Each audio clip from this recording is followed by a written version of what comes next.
బ్రహ్మాండంగా అందాం.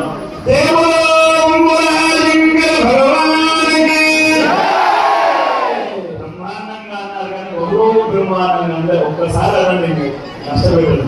నమః పార్వతీ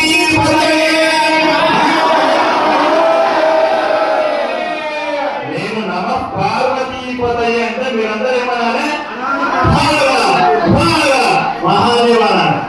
అట్లా అంటే నాభి స్థానం నుంచి, హృదయం నుంచి, గర్భం నుంచి, నోటి నుంచి బయటపడాలి. ఏం పడాలి? రోగాలు, రుణాలు, బీపీ, షుగర్, బీమాలు ఇవన్నీ బయటకు వెళ్ళిపోవాలి. హార హార హర మహాదేవ గట్టిగా అన్నారు అంటారా? నమః పార్వతీపతయే.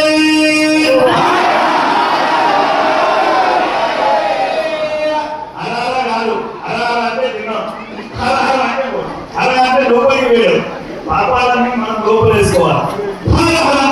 పాపాలు బయటకు పోతారు. నమః పార్వతీపతయే.